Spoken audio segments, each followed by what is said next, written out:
বন্ধুরা, আশা করি সবাই ভালো আছেন। তো দেখতে পাচ্ছেন আজকে আমি একটি চংঘুড়ি বানাচ্ছি।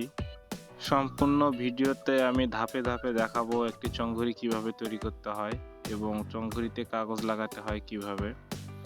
তো আমি প্রথমে কাঠিকে চেঁচে নিচ্ছি। দেখতে পাচ্ছেন আমি কাঠিকে খুব সুন্দরভাবে চেঁচে নিচ্ছি। চংঘুড়ির কাঠিগুলো আপনারা অনেক পাতলা দেওয়ার চেষ্টা করবেন, এতে আপনাদের ঘুড়িটি খুব সুন্দর উঠবে। এবং কোন কোন কাঠি আপনাদের মোটা দিতে হবে আমি আপনাদের ভিডিওতে বলে দিব।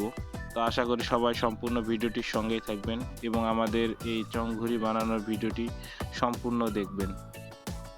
চংঘুড়ির মাপটা হলো দুই সাইডের কাঠি যতটুকু নেবেন তার থেকে উপরের কাঠিটি একটু ছোট নেবেন এবং তার থেকে নিচের কাঠিটি আরও ছোট নেবেন। এখানে দেখতে পাচ্ছেন আমি চংঘুড়ির চার সাইডের কাঠিগুলোকে একটু মোটা দিয়েছি এবং মাঝখানের কাঠিটিকে একটু মোটা দিয়েছি।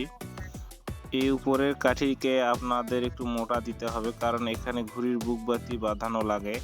তো দেখতে পাচ্ছেন আমি এখন কাঠিগুলোকে একে অপরের সঙ্গে বাঁধতেছি, কারণ সবগুলো কাঠিকে যদি আমরা খুব সুন্দরভাবে না বাঁধি তাহলে এখান থেকে কাঠিগুলো খুলে যেতে পারে। মাঝখানে যেই কাঠিগুলো রয়েছে অর্থাৎ কোনাকুনি কিংবা লম্বালম্বি, এই কাঠিগুলোকে আপনারা অনেক চিকন দেওয়ার চেষ্টা করবেন। তো দেখতে পাচ্ছেন আমি বুকবাতির তুলনায় এই কাঠিগুলো দেখুন কত চিকন দিয়েছি এবং ধারের কাঠিগুলোকে কতটা মোটা দিয়েছি। তো দেখতে পাচ্ছেন আমাদের চংঘুড়ির ফ্রেম, আমরা এভাবে চংঘুড়ির ফ্রেমটি তৈরি করেছি।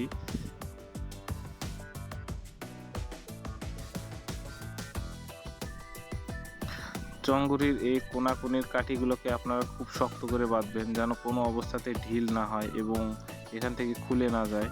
তো দেখতে পাচ্ছেন আমি খুব শক্ত করে বাঁধতেছি এবং প্রয়োজনে এখানে আপনারা সুপার গ্লু ব্যবহার করতে পারেন বাঁধার পর। দেখতে পাচ্ছেন আমি কোনাকুনির কাঠিটিকে কেমন মোটা দিয়েছি।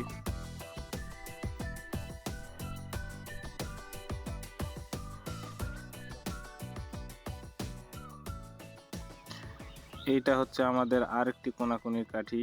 এই দুই কোনাকুনির কাঠি আপনাকে একদম সমান মোটা নিতে হবে, অর্থাৎ দুইটি কাঠি যেন একদম সমান জায়গাতে সমানভাবে ভাঁজ হয় কিংবা সমান ওজনের হয়, তাহলে চংঘুড়ি আপনার কোনো দিকে কাত বা বাঁকা হবে না, একদম সোজা উপরে উঠবে।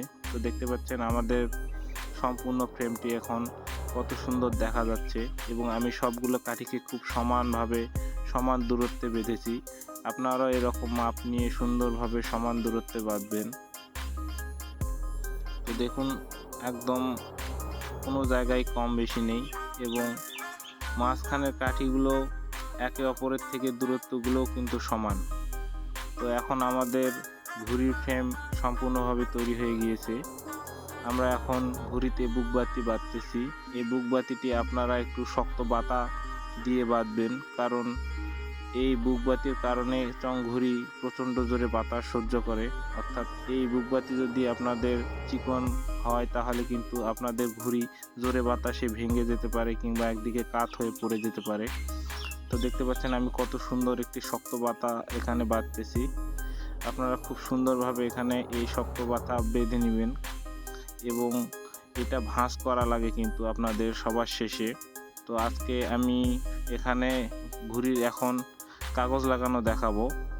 এর পরবর্তীতে আপনাদের দ্বিতীয় কোনো ভিডিওতে আমি সেই বুকবাতি ভাঁজ করে দেখানো ওইটাও দেখাবো। তো আজকে এ পর্বে আপনারা দেখুন আমি এখন সুন্দরভাবে কিন্তু কাগজটিকে কেটে নিচ্ছি। চংঘুড়িতে লাল কালারের কাগজ লাগালে ঘুড়িটি অনেক সুন্দর দেখা যায় এবং ঘুড়ির অনেক সুন্দর একটি ডিজাইন আসে। তো আমি এখন চারো সাইড থেকে বেশি অংশের কাগজটিকে কেটে নিচ্ছি। তো দেখতে পাচ্ছেন এরপর আমি এটা সেলাইয়ের মাধ্যমে লাগাবো। অনেকে রয়েছেন এখানে কয়েলের আঠা কিংবা কোনো গ্লু গান জাতীয় জিনিস দিয়ে লাগান। আমি বলবো আপনারা এখানে সুই সুতার ব্যবহার করবেন, সুই সুতা অনেক সুন্দর হয় এবং প্রয়োজনে যদি ঘুড়ির কোথাও সমস্যা হয় এই কাগজটি আপনারা খুলে আবার পুনরায় লাগাতে পারবেন। আমাদের এই ঘুড়িটি বানানোর পরবর্তী পার্ট খুব শীঘ্রই আমরা আপলোড দিব, তাই আপনারা লাইক কমেন্ট করে আমাদের পাশে থাকবেন এবং আমাদের চ্যানেলটিকে সাবস্ক্রাইব করে দিবেন, কারণ আপনারা যদি আমাদের চ্যানেলটিকে সাবস্ক্রাইব না করে দেন তাহলে হয়তো পরবর্তী ভিডিও আপনাদের কাছে পৌঁছাতে নাও পারে। তো সবাই আমাদের চ্যানেলটিকে সাবস্ক্রাইব করে দিবেন। আর আমাদের চ্যানেলে আপনারা কী ধরনের ঘুড়ির ভিডিও চান তা অবশ্যই কমেন্ট করে জানিয়ে দিবেন। তো আমি পরবর্তী ভিডিওতে দেখাবো ঘড়িটিতে লেজ লাগিয়ে এবং ঘড়িতে বুকবাতি সুতা বাঁধে।